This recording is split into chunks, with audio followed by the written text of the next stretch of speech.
আমাদের নবী মুহাম্মদুর রাসূলুল্লাহ সাল্লাল্লাহু আলাইহি সাল্লাম প্রত্যেক নবীদের সাথে বাইতুল মাকদেসের সম্পর্ক রয়েছে।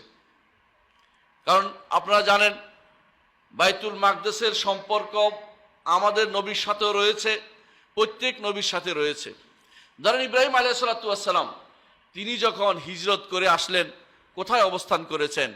তিনি বলেছেন ইন্নী মুহাজিরুন ইলা রব্বি, আমি আমার রবের দিকে হিজরত করে যাচ্ছি।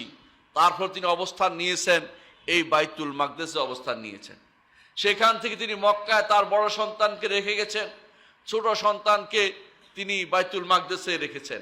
সেখানে ছোট সন্তান তিনি সেখানে 40 বছর পরে সেখানে বাইতুল মাকদেস তৈরি করেছে, বাইতুল মাকদেস তৈরি করেছে। এই জন্য রাসূলুল্লাহ সাল্লাল্লাহু আলাইহি ওয়াসাল্লাম বলেছেন দুনিয়ার বুকে প্রথম ঘর হচ্ছে কাবা ইবাদতের জন্য।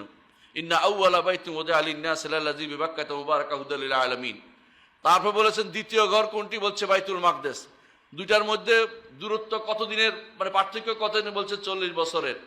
এটা রাসূলুল্লাহ সাল্লাল্লাহু আলাইহি ওয়াসাল্লামের হাদিস দ্বারা প্রমাণিত। এর অর্থ হচ্ছে ইব্রাহিম আলাইহিস সালাতু ওয়াস সালামের বংশধরের মাধ্যমে বাইতুল মাকদেস আমাদের হয়েছে।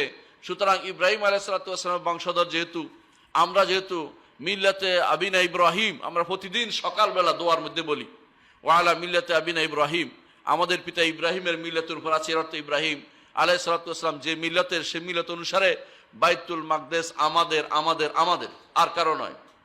এখানে ছিলেন ইসহাক আলাইহিস সালাতু ওয়াস সালাম, এখানে ছিলেন জাকারিয়া আলাইহিস সালাতু ওয়াস সালাম, মুসা আলাইহিস সালাতু ওয়াস সালাম এখানে যাওয়ার জন্য চেষ্টা চালিয়েছেন, যেতে পারেননি। তার কওম তাকে যাওয়ার পথে বাদশা ছিল, জন্য যেতে পারেননি। আরদুল মুকাদ্দাসা তিনি বলেই দিয়েছেন ওই সময়, সেই থেকে বাইতুল মাকদেস বা বাইতুল মুকাদ্দাস বলা হয় এটাকে। এখানে দাউদ আলাইহিস সালাতু ওয়াস সালাম তার রাজত্ব করেছেন, এখানে তালুত তার রাজত্ব করেছেন, এখানে সুলাইমান আলাইহিস সালাতু ওয়াস সালাম সারা বিশ্বের যতটুকু জায়গা দরকার ততটুকু তিনি এখান থেকেই তিনি সারা বিশ্বকে শাসন করে গেছেন। এর অর্থ হচ্ছে যে বাইতুল মাকদেস আমাদের। শুধু তাই নয়, জাকারিয়া আলাইহিস সালাতু ওয়াস সালামের মেহরাব ওখানে ছিল। মেহরাব বলতে আমরা যেটা বুঝি সেটা নয়, আমরা মেহরাব বলতে বুঝি মসজিদের সামনের বাড়তি জায়গা, এটা মেহরাব। এটা কিন্তু কোরআনের মেহরাব দ্বারা এটা বোঝানো হয় না। ইবাদতের জায়গাকে তখনকার দিনের মেহরাব বলা হতো।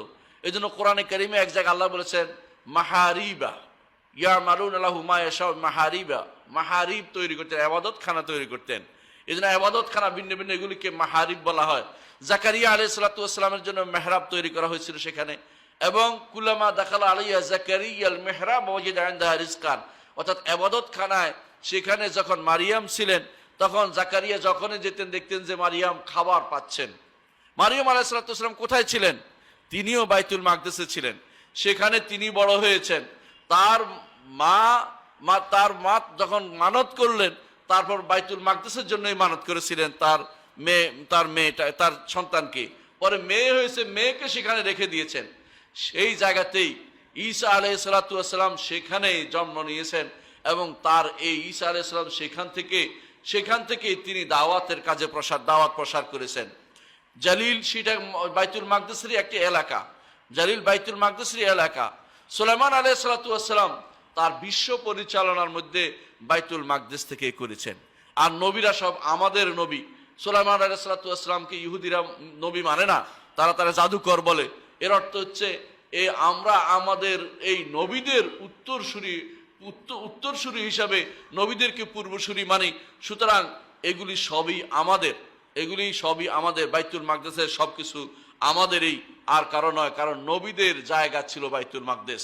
সুতরাং বাইতুল মাকদেস যারা সকল নবীকে মানে, তাদের এই উত্তরাধিকার হিসেবে বাইতুল মাকদেসের দাবি আমরা করতে পারি। মুহাম্মদুর রাসূলুল্লাহ সাল্লাল্লাহু আলাইহি সাল্লাম তিনি বাইতুল মাকদেসেরও ইমামুল কিবলাতাইন, দুই কিবলার তিনি ইমাম। দুই দিকে ফিরে তিনি সালাত আদায় করেছেন। মক্কাতে যখন তিনি থাকতেন তখন তিনি এমনভাবে সালাত আদায় করতেন যাতে কাবা এবং বাইতুল মাকদেস সামনে হয়। তারপর যখন মদিনা আসলেন, বাইতুল মাকদেসের দিকে ফিরে তিনি সালাত আদায় করেছেন। 2.5 বছর 2 বছর বা কত মাস সুনির্ধারিত আমার মনে নেই, কিন্তু তারপরে তিনি আবার আল্লাহ তাআলা ঘুরিয়ে দিলেন সেটাকে, যে কাবার দিকে ফিরে সালাত আদায় করো।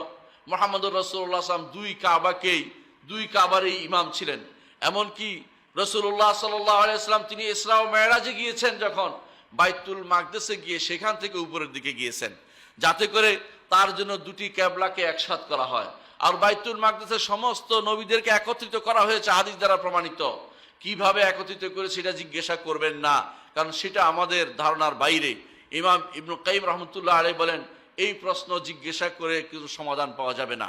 সুতরাং এটুকুই বলবো যে অবশ্যই একত্র করেছেন, যেভাবে হাদিসে এসেছে অবশ্যই একত্র করেছেন। আর রাসূলুল্লাহ সাল্লাল্লাহু আলাইহি সাল্লাম তিনি বাইতুল মাকদেসে ইমামতি করেছেন। হায়াতুল বোরাক সেখানে এখনো আছে। বোরাক যেখানে রাসূলুল্লাহ সাল্লাল্লাহু আলাইহি সাল্লাম রশি বেঁধে দিয়েছেন, রশি বেঁধে বোরাককে সেখানে আটকে রেখে তারপরে তিনি সালাত আদায় করেছেন। তারপর বোরাকে উঠে বোরাক সেখান থেকে আল্লাহ তাআলা তাকে সেখানে উপরের দিকে নিয়ে গেলেন। আমাদের মাঝে অনেকে মনে করতে পারে বোরাকে চড়ে আকাশে গেছে, এই ধারণাটা বিশুদ্ধ নয়। এটা বিভিন্ন মত থাকলেও এটা শুদ্ধ নয়। বোরাকে চড়ে বাইতুল্লাহ থেকে বাইতুল মাকদেসে গিয়েছেন। আল্লাহ তাআলা বলেছেন, সুবহানাল্লাযী আসরা বিআবদিহি লাইলাম মিনাল মাসজিদিল হারাম ইলাল মাসজিদিল আকসাল্লাযী বারাকনা হাওলাহু লিনুরিয়াহু মিন আয়াতিনা ইন্নাহু হুয়াস সামিউল বাসীর।